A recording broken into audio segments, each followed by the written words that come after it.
영화나 소설을 보면 다른 사람의 작품을 그대로 복사한 경우를 보게 됩니다. 자기 작품인데 다른 사람의 이미 있던 작품의 내용을 가져다가 자기 작품 안에 복사한 듯이 그대로 담는 거죠. 영화에도 그런 게 있고 소설에도 그런 것들이 있습니다. 우리는 이런 표현 방식을 뭐라 그러냐 하면 오마주라고 합니다.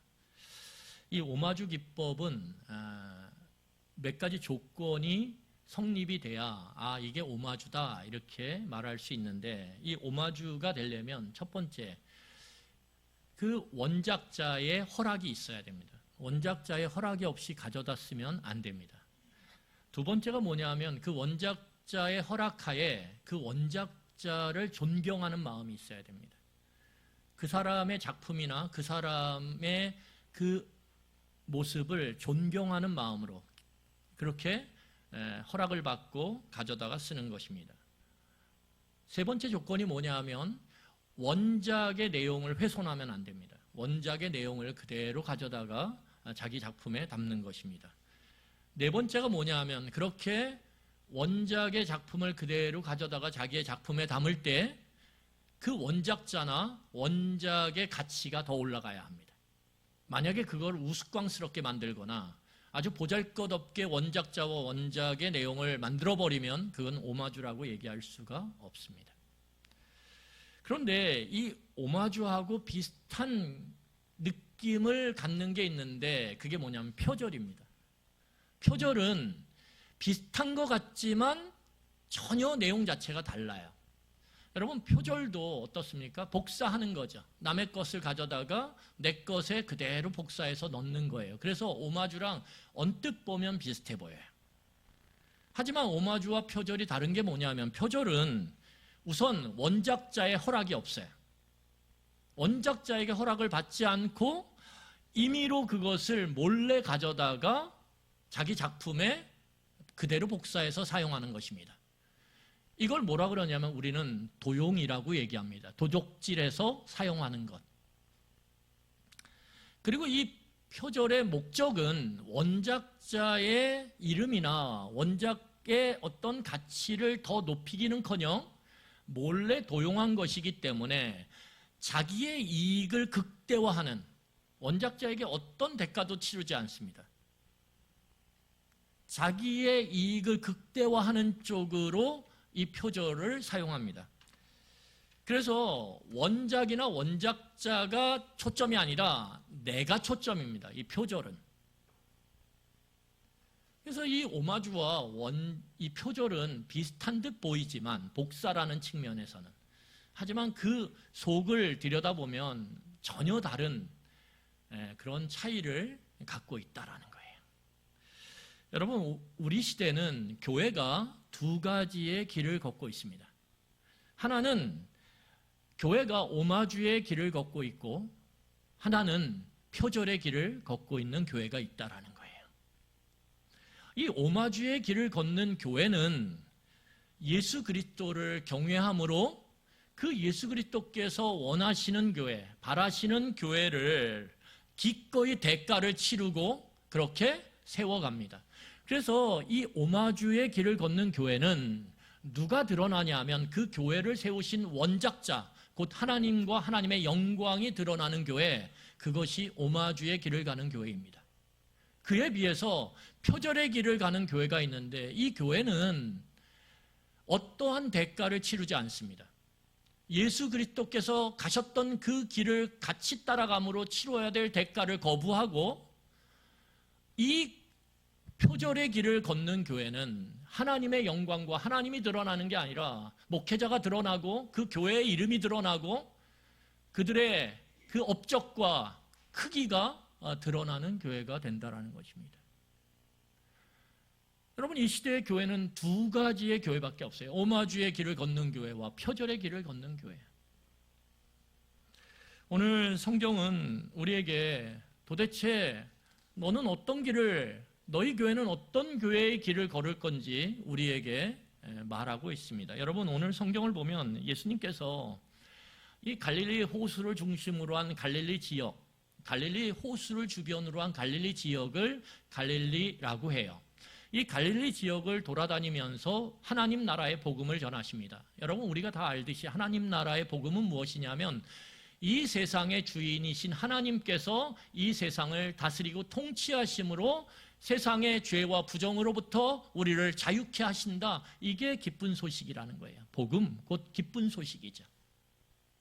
이것을 예수님께서 말로만이 아니라 그의 삶을 통해서 증거하셨어요. 하나님께서 우리의 삶에 죄와 부정으로 인해서 억눌리고 착취당하고 소외당하는 삶을 어떻게 회복시키시는지.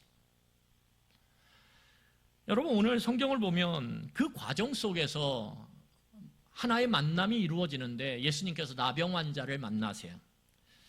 여러분, 이 복음서를 잘 보면 예수님의 만남이 참 특이해요.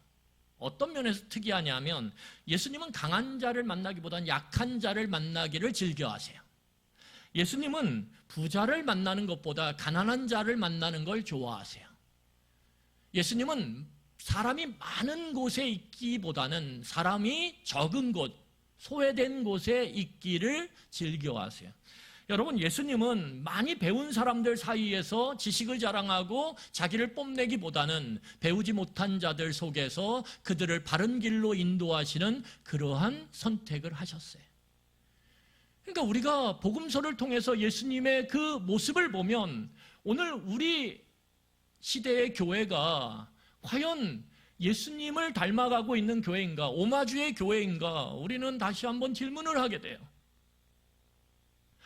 우리가 예수님을 닮아가는 척하면서 결국은 예수님이 아닌 나의 이익과 나의 욕망과 나의 욕심을 채우는 것에 우리는 혈안이 되고 거기에 초점을 맞추고 있지 않은가? 표절의 길을 가고 있는 교회가 아닌가? 우리는 물을 수밖에 없다라는 거예요.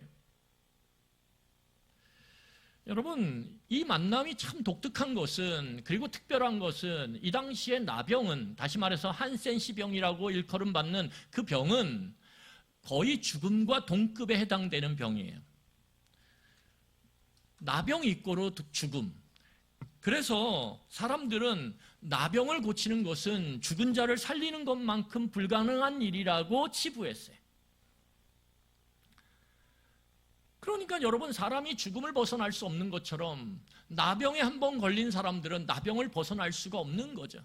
벗어날 수 없는 그 덫에 걸린 것처럼 그렇게 평생을 벗어날 수 없는 덫에서 신음하면서 살아가는 것, 그것이 나병의 고통이라는 거예요. 여러분, 죽으면 끝이죠. 당장 의식 속에서는, 감각 속에서는. 그러니까 오히려 나병이 더 고통스럽다는 거예요. 왜요? 죽음과 동급으로 취급되면서도 여전히 의식하고 감각하면서 살아가거든요. 여러분, 그래서 그 당시에 나병에 걸렸다라고 하면 그냥 절망. 그러니까 나병 걸린 이 환자들은 이름이 바뀌어요. 어떻게 바뀌냐면 모든 나병 걸린 자들은 자기의 원래 이름을 다 상실해버려요. 그리고 똑같은 이름으로 불리우는데 그게 뭐냐면 절망이에요. 여러분들의 성을 제가 이렇게 하면은 불쾌할 테니까 제 성을 갖고 할게요. 제가 박명재인데 나병에 걸리는 순간 명재라고 하는 이름은 없어져요. 그리고 어떻게 불립니까? 박절망. 이렇게 불리는 거예요. 박절망. 여러분, 왜 그러냐면 이 나병 환자들은 나병의 걸림과 동시에 다양한 격리 상태에 놓이게 됩니다. 첫 번째로 하나님과의 관계가 격리되어져요. 왜냐하면 사람들이 이렇게 조롱했거든요. 나병에 걸린 환자들을 향해서 뭐라고 조롱하냐면 하나님께서 너를 저주하셨다, 이렇게. 그러니까 하나님이 저주한 인생이라고 사람들이 조롱했단 말이에요. 그러니까 나병에 걸렸다라는 것은 그 당시의 통념상 하나님으로부터 단절된 자, 하나님의 저주를 받은 자, 이렇게 사람들의 생각 속에 각인되었다라는 거죠. 그러니까 종교적으로 소외가 돼요. 여러분, 두 번째는 뭐냐면 사회적으로 격리가 되고 소외가 됩니다. 여러분, 나병을 사람들은 함께 할 수 없는 병이라고 여겼어요. 그래서 이 병을 지금으로 말하면 인도의 카스트 제도 하에서 가장 밑바닥의 계급이 뭐냐 하면 불가촉 천민이거든요. 절대 접촉하면 안 되는.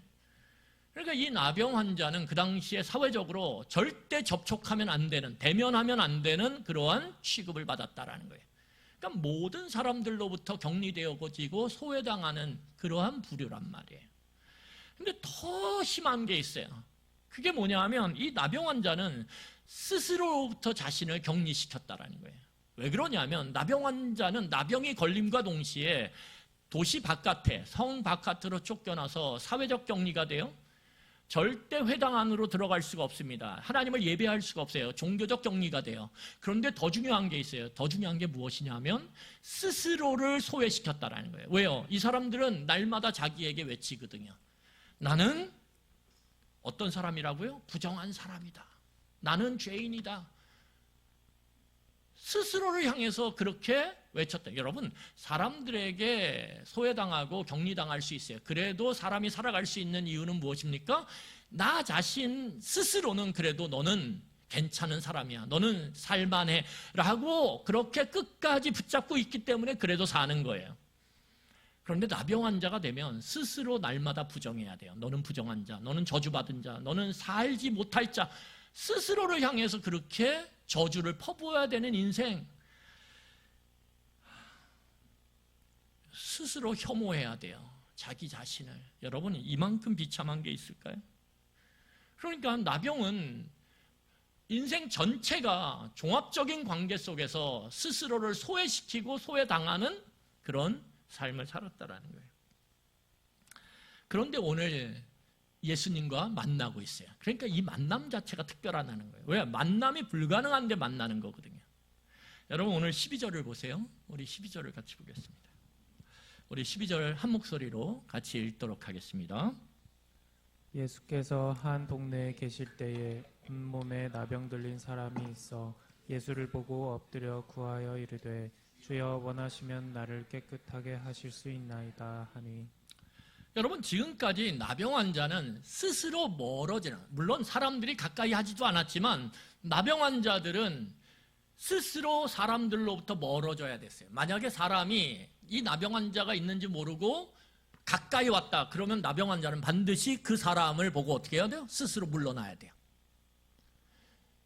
그러지 않으면 죽을 수도 있습니다. 돌을 맞아서. 그렇기 때문에 이 나병 환자들은 나병이 걸림과 동시에 사람들로부터 스스로를 멀어지게 만드는 그러한 삶을 살아왔단 말이에요. 그런데 오늘 놀라운 사실은 무엇이냐 하면 그렇게 살았던 사람이 오늘 예수님을 보고 다가온단 말이에요.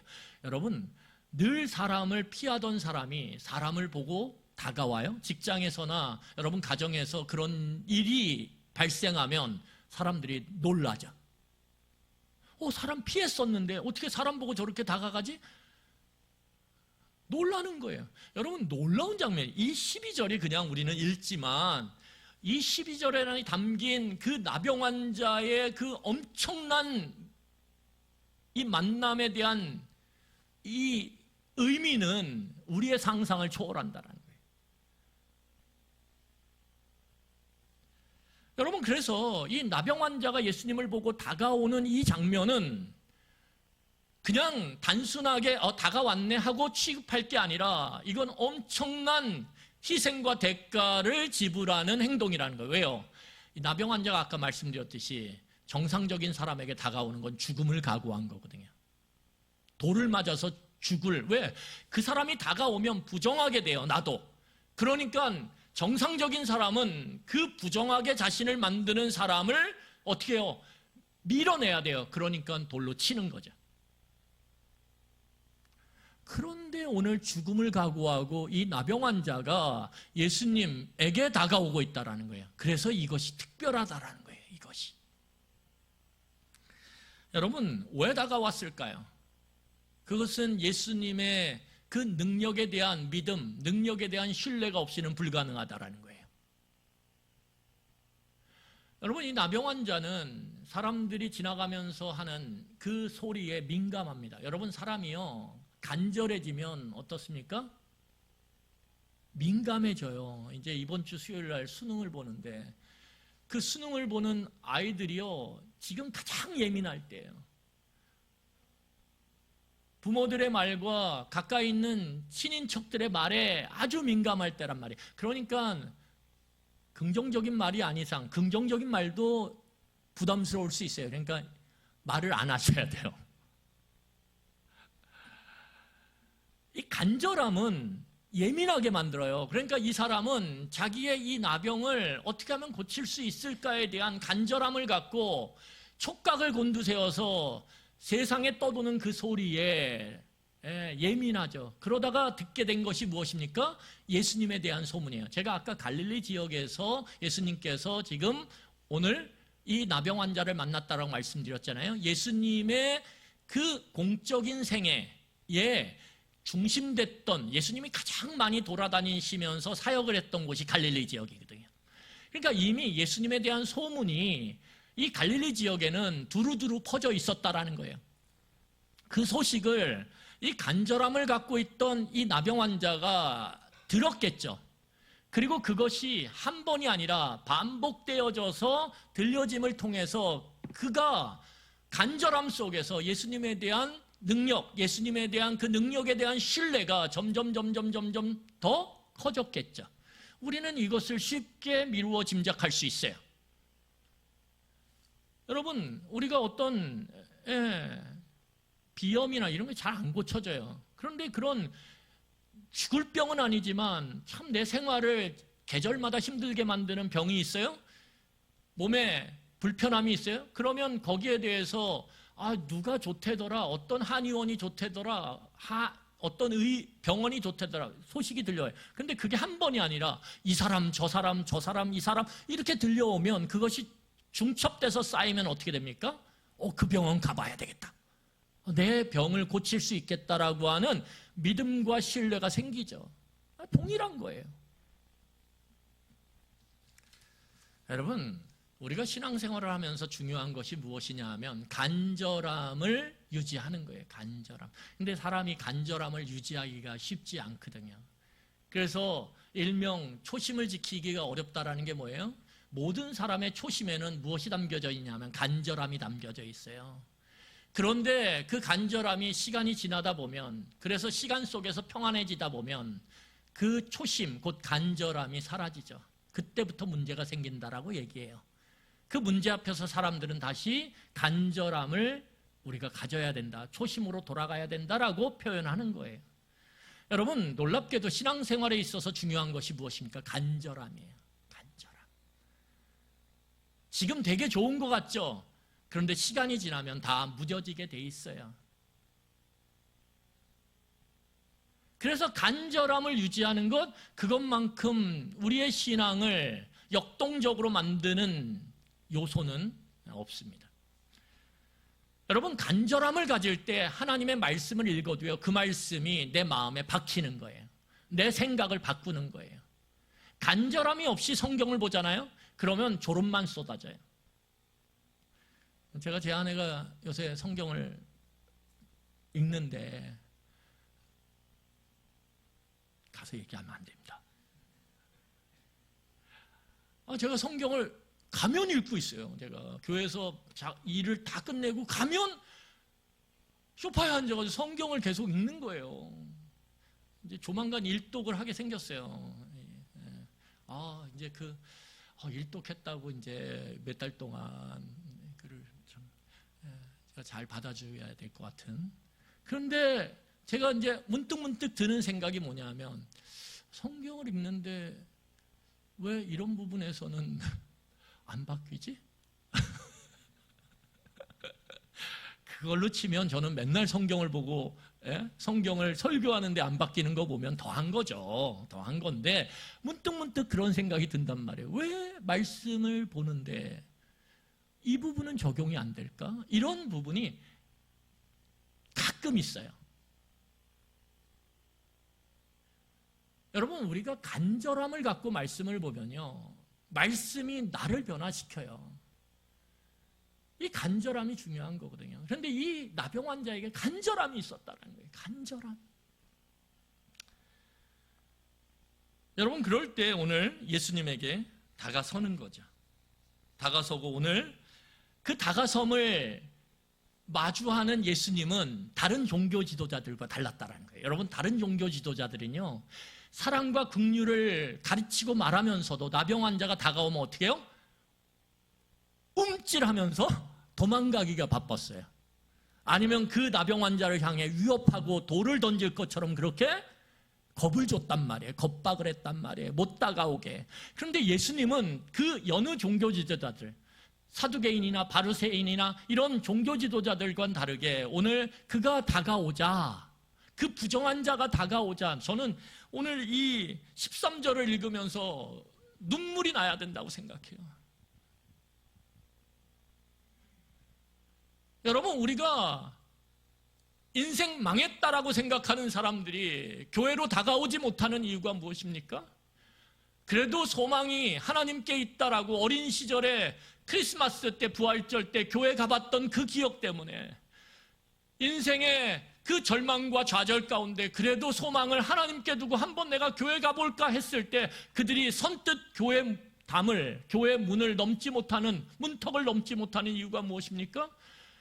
그들이 교회를 떠나 있는 동안에 일터에서 그들의 삶의 터전 속에서 그들이 듣고 깨닫게 된 게 뭐냐면, 교회는 망한 자들, 절망 가운데 있는 자들이 다가갈 때 도망쳐, 그들을 거부해.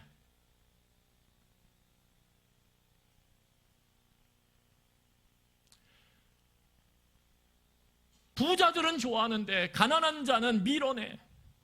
성공하는 사람들은 품어주는데 어느 날 갑자기 쫄딱 망해버리면 아는 척도 안 해.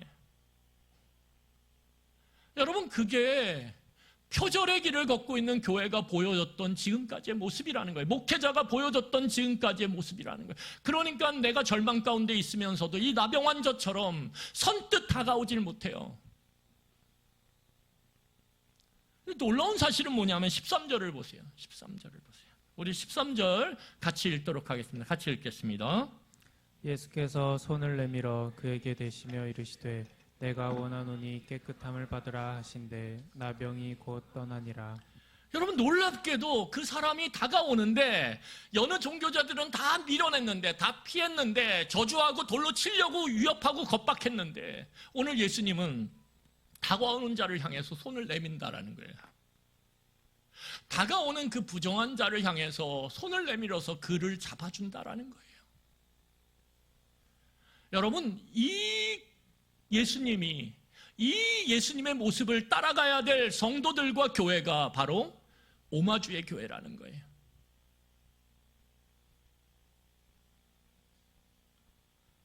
왜요? 예수님 불쌍했거든, 그 사람이.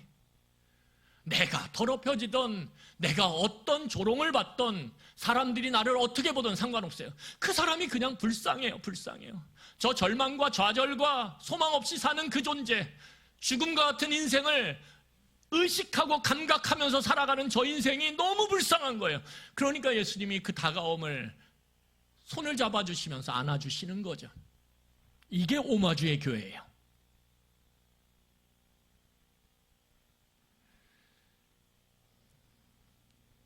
여러분, 그 유튜브에 짧은 장면을 보다 보면 어떤 내용이 나오냐면 아마 미국에서 실험을 한 것 같아요. 거지 행세를 한 아주 냄새나고 보잘것없는 한 사람이 교회 그 문 앞에 앉아 있어요. 주일날 예배를 드리러 가는 그 성도들이 그 사람을 피해가요. 돌아가요. 그리고 그 사람을 향해서 뭐라고 손가락질을 해요. 왜 여기 있냐고, 왜 우리를 불편하게 만드냐고, 주일날 왜 여기 있어서 우리가 예배하는 것을 방해하느냐고. 그럴 때 한 사람이 그 사람을 안고 부축해서 예배를 드리는 그 현장 예배당으로 들어와요. 그리고 그 사람을 거부하고 손가락질하고 그렇게 뭐라고 말했던 그 예배의 자리에 앉아있던 사람이 그 앞에 서서 자기의 모습을 보여주는 그 거지 같은 같이 앉아있던 그 사람을 보면서 부끄러움을 느끼게 되는 그 장면이 나오는 그런 짧은 유튜브 방송이 있어요. 어쩌면 우리도 그럴 수 있어요. 우리도 오마주의 성도가 아니라 표절의 성도의 삶을 살아가고 있을 수 있다라는 거예요. 목회자인 저도 마찬가지예요.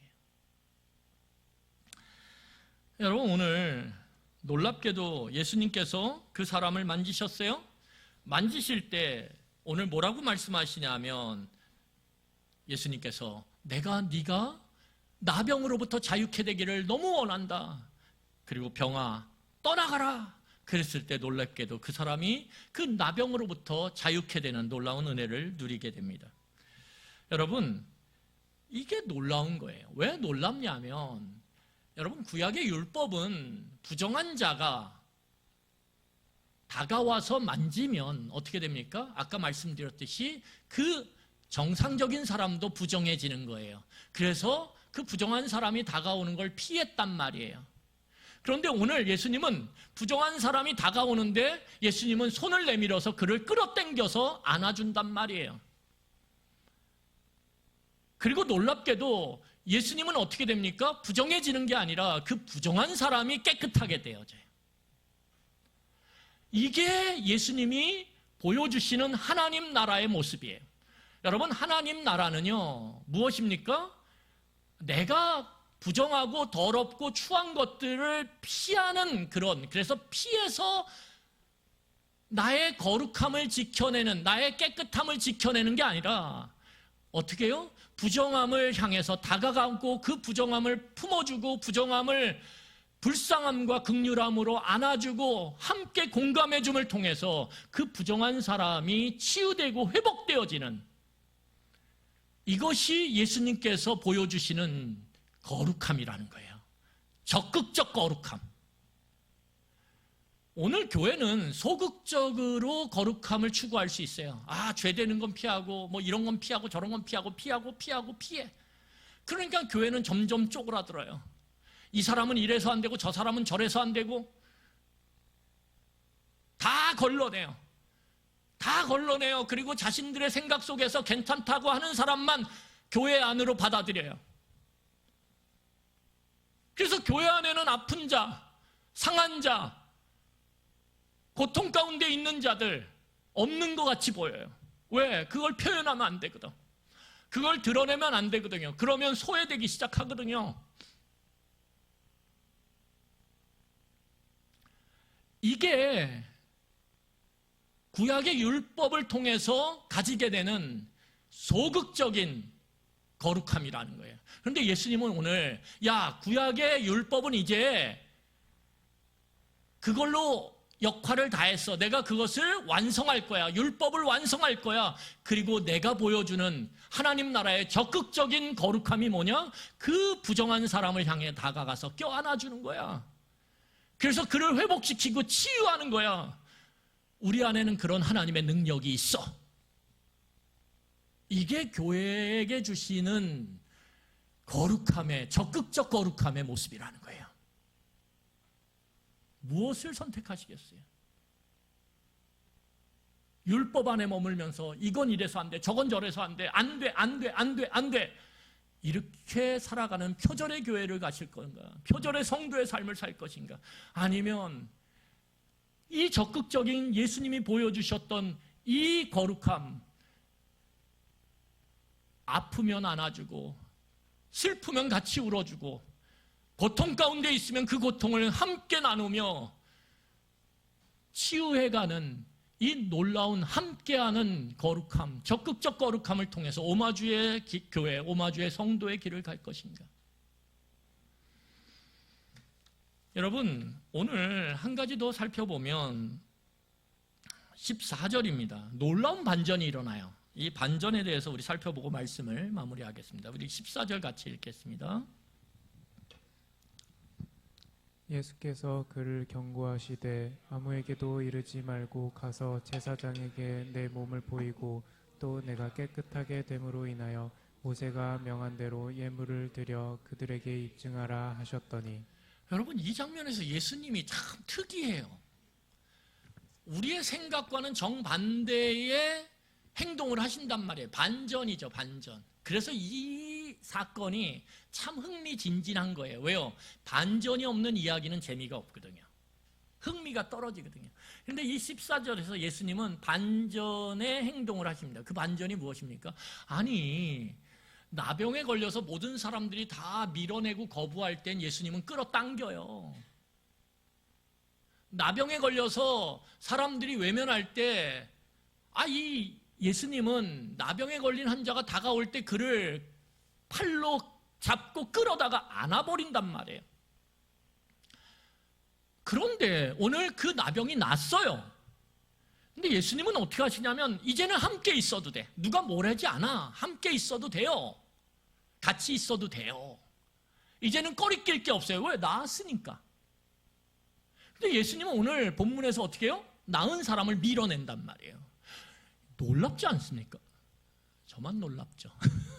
놀라워요. 저는 이 장면을 보면서. 우리는 보통 어떻게 살아요? 어떻게 해서 거꾸로 살죠. 거꾸로. 뭔가 나한테 득이 안 되고 손해를 줄 사람이면 밀어내요. 그 사람이 다시 회복하고 온전해지면 어떻게 해요? 갑자기 전화해요. 여보세요? 이러고 전화하죠. 이게 교회는 안 그럽니까? 목회자는 안 그럽니까? 그래요. 목회자도 어때요? 성도가 잘 나갈 때는 어떻게 하냐면 만나자 그래요. 맨날 전화하고 막 한번 식사할까요? 막 이러고. 그런데 그 성도가 갑자기 삶이 어려워지고 형편이 어려워지고 병에 걸리고 그러면 어떻게 됩니까? 전화하던 게 뚝 끊어져. 밀어내. 멀리해. 그게 표절의 길을 걷고 있는 교회와 성도와 목회자의 모습이란 말이에요. 그런데 예수님은 어떻게 하시냐면 형편이 어렵고 힘들 때는 끌어당겨.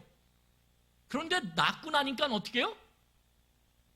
빨리 가 밀어내. 여러분 여기서 예수님께서 그를 경고하시되 아무에게도 이르지 말고 가서 가라라고 명령을 해요.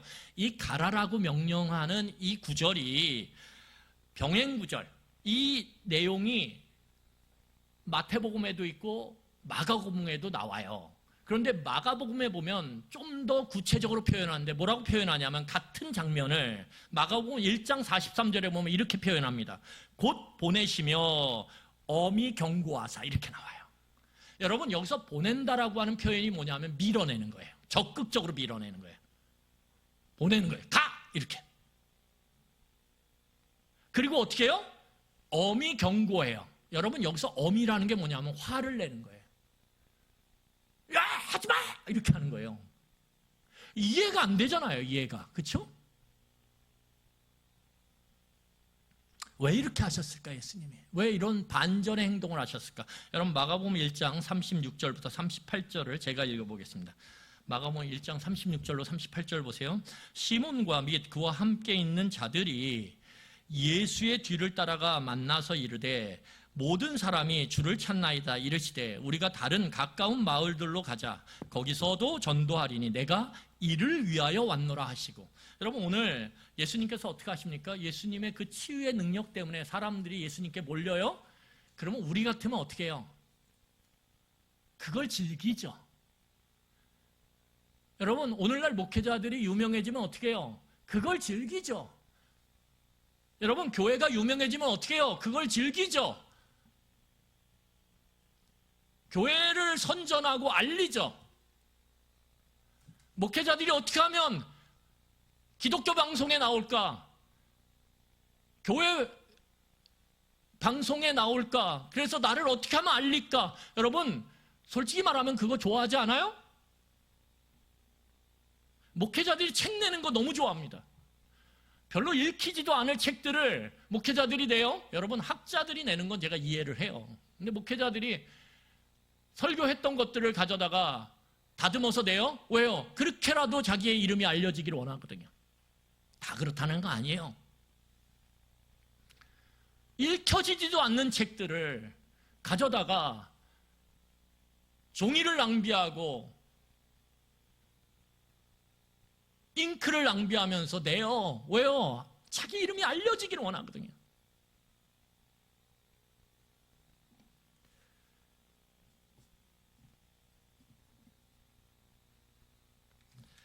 그런데 오늘 예수님은 뭐예요?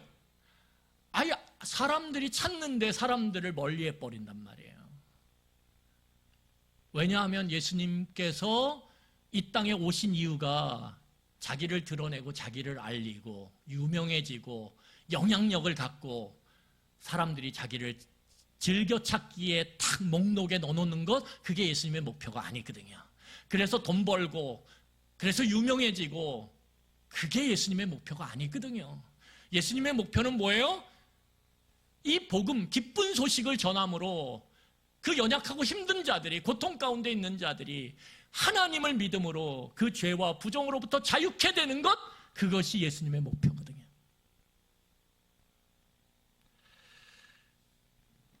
여러분, 오늘 말씀을 마무리하면서 우리 살펴보도록 하겠습니다. 여러분, 오늘 예수님은 사람들의 그 안목의 정욕, 사람들은 안목의 정욕이 있기 때문에 밖으로 드러나는 것들에 민감할 수밖에 없어요. 예수님이 치유하는 것에 사람들은 눈이 뒤집어질 수밖에 없어요. 거기에 사람들은 집중할 수밖에 없어요. 여러분, 만약에 우리 교회도 좀 사람이 많아졌으면 좋겠다, 저를 위해서 기도하세요. 뭐라고? 우리 목사님이 손댈 때마다 병이 낫는 역사가 있게 하여 주시옵소서. 그러면 여러분, 그러면 우리 교회가 미어 터질 겁니다. 근데 그렇게 기도하지 마세요. 그렇게 기도해서 제가 치유의 능력이 생기잖아요. 그러면 저도 망하고 여러분도 망할 수 있어요. 왜요? 저는 그렇게 되면 유명해지는 걸 즐길 거거든요. 저는 자신이 없어요. 제가 그것을 멀리하면서 예수님처럼 이렇게 뒤로 물러나서 조용히 기도하고 말씀을 가르칠 자신이 없어요. 저는 거기에 취할 것 같거든요. 그러니까 절대 저를 위해서 목사님의 치유의 능력이 있게 없어서 그런 거 기도하지 마세요. 예수님이 오늘 초점을 맞추고 계신 건 치유가 아니에요. 치유는 그냥 맛배기예요. 맛배기. 여러분, 치유는 뭐냐면 예수님을 통해서 전해지는 하나님의 말씀과 하나님의 능력이 오늘 죄와 부정함으로 고통 가운데, 절망 가운데, 소외됨 가운데 살아가는 자들에게 소망이 되고 희망이 되고 그들을 회복시킬 수 있다라는 걸 맛보여주는 거란 말이에요. 그러면 그 치유와 그 회복을 통해서 예수님이 원하시는 것이 무엇입니까? 예수님께 나와서 그의 말씀을 듣는 거예요. 그의 말씀을. 중요한 건 말씀을 들음으로 인해서, 여러분, 말씀을 들음으로 뭐가 생겨요? 이 정도 되면 딱 나와야 되는데, 말씀으로부터 뭐가 생겨요? 믿음이 생기는 거예요. 하나님에 대한 믿음. 여러분, 치유로부터 믿음이 생기는 거 아니에요. 여러분, 치유가 됐어요? 믿음이 엄청난 것 같죠? 아니요. 치유를 통해서 순간적으로 믿음이 마치 불쏘시개 불이 타오르듯이 확 타오를 수는 있어요. 하지만 시간이 지나고 그 시간에 또 다른 어려움과 고통 가운데 놓이면 그 믿음은 다 사라지고 맙니다. 재가 되어버려요. 그 순간적인 타오름은 재가 돼버린단 말이에요. 그러면 불쏘시개로 탁 타오를 때, 그 기적과 이적을 통해서 확 믿음이 타오르는 것 같을 때 거기에 뭐가 들어가야 돼요? 장작이 들어가야 돼요. 장작이. 잘 타지 않는 장작이 묵직하게 들어가서 버텨야 그게 밥을 만들고 국을 만드는 놀라운 변화의 불이 되는 거예요. 여러분, 기적과 이적을 통해서 뭔가 확 타오르는 것 같아요. 그때 뭐가 들어가야 돼요? 묵직한 하나님의 말씀이 읽혀져야 돼요. 내 삶 가운데 말씀을 들어야 돼요. 말씀을 공부해야 돼요. 그게 힘들어요. 하지만 그 묵직한 장작과 같은 하나님의 말씀이 내 삶에 점점 가까이 들어올 때 거기서 꺼지지 않는 불이 만들어지는 거예요. 밥을 만들고 국을 만드는 놀라운 변화의 불이 일어나는 거예요. 예수님이 원하시는 건 그거란 말이에요. 너희들이 이 기적과 이 이적을 통해서 하나님의 말씀을 듣고 그 말씀을 통해 믿음이 생기는 것. 그런데 사람들은 그거에 관심이 없어요. 뭐에 관심이 있어요?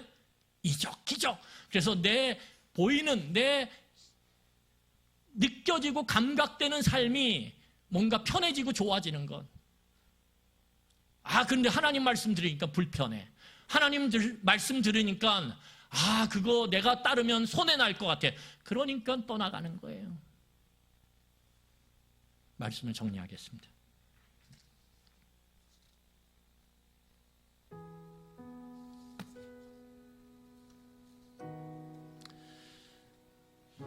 여러분, 오늘 우리가 이 나병 환자와 예수님의 만남의 이 사건과 그 사건에 담긴 이야기를 통해서 우리가 기억할 것이 있어요. 여러분, 우리 시대의 교회는 예수님과 하나님의 나라, 하나님의 다스림, 하나님의 통치를 오해하고 있어요. 내가 이 땅에서 잘 먹고 잘 사는 것, 그러면 내가 신앙생활하는 게 의미가 있고, 이 땅에서 잘 먹고 잘 살지 않고 고생하면 하나님도 별 소용없네, 교회도 별 쓸모없네, 그렇게 생각하고 살아가는 그 오해로부터 벗어나야 되는데, 오히려 이 우리 시대의 교회는 그 오해를 더 가중시키고 있어요. 예수님 믿으면 복 받습니다. 사업이 잘 됩니다. 무조건 건강해집니다. 여러분, 그런 게 어디 있어요, 성경에. 사도 바울도 예수님 그렇게 잘 믿었는데 맨날 죽을 뚱 그렇게 핍박 가운데 살아갔는데요. 우리는 오해하고 있다라는 거예요, 예수님과 하나님의 나라에 대해서. 그리고 그 오해를 때로는 적극적으로 왜곡시켜요, 목회자들이. 그래서 우리의 안목의 적용을 자극해서 교회도 성도도 외형적인 성장과 성취를 추구해요.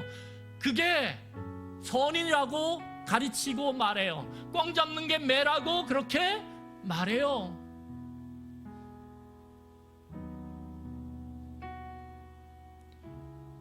그래서 연약한 자들을 껴안지 않아요. 고통 가운데 있는 자들과 함께 아파하지 않아요. 함께 울지 않아요. 교회 안에도 세상의 기준과 세상의 그 평가를 통해서, 세상의 평가와 기준을 통해서 교회 안에서조차도 벽을 세우고 막을 세우고 소외시키고 그렇게 밀어내요. 여러분, 이것이 표절의 교회입니까? 오마주의 교회입니까? 이런 일을 행하는 목회자가 표절하는 목사입니까? 오마주하는 목사입니까?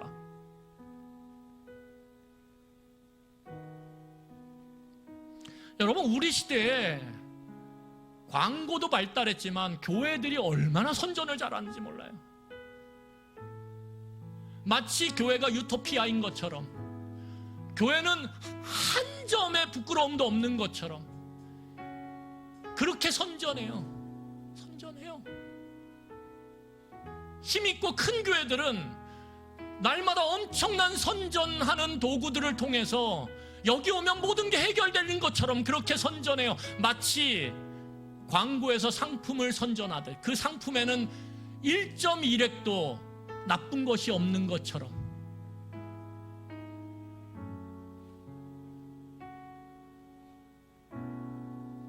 여러분, 그런 건 없어요.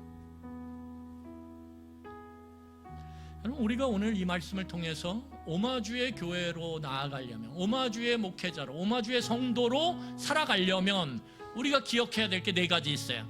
이 사건을 통해서. 첫 번째가 무엇입니까? 우리 시대의 교회는 죄와 부정을 정결하게 만드는 예수 그리스도의 거룩함을 회복해야 돼요.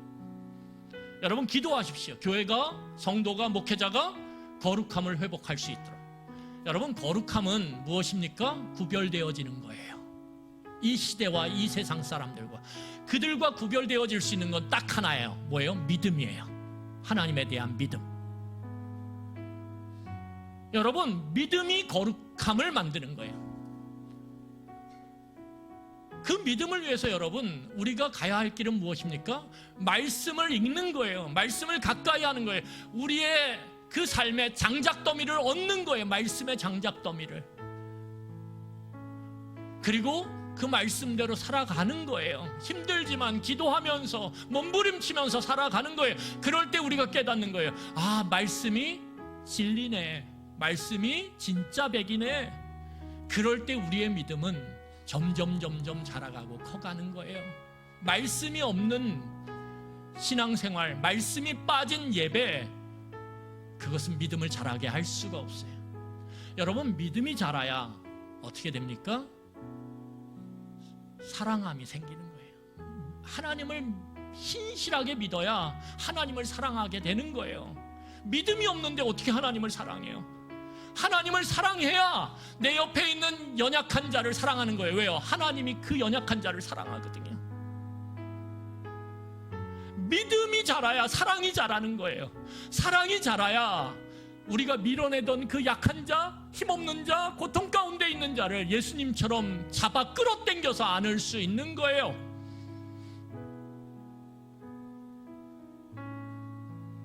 그래야 그들을 함께 아파하고 함께 기뻐하며 치유가 일어나는 거예요. 치유가 일어나고 회복이 일어나는 교회, 그게 오마주의 길을 걷는 교회라는 거예요. 여러분, 그렇게 사랑이 충만해질 때 우리 안에 생기는 것이 무엇입니까? 어떤 힘든 상황 속에서도 하나님을 소망하는 거예요. 하나님이 내 삶을 다스리신다, 내 삶을 돌보신다, 하나님이 내 삶을 인도하신다. 그 믿음이 생기는 거예요. 사랑할 때 그 소망이 생기는 거예요. 사랑할 때. 여러분, 그럴 때 우리가 그 소망 가운데서 나를 드러내는 게 아니라, 우리 교회를 드러내는 게 아니라 예수님처럼 하나님을 드러내는 삶을 살 수 있는 거예요. 하나님을 바라보는 삶을 살 수 있는 거예요. 여러분, 이 시간에 이것이 표절의 길을 걸어가는 교회가 아닌 오마주의 길을 걸어가는 교회가 되는 모습입니다. 우리 말씀을 기억하면서 우리 함께 찬양하겠습니다.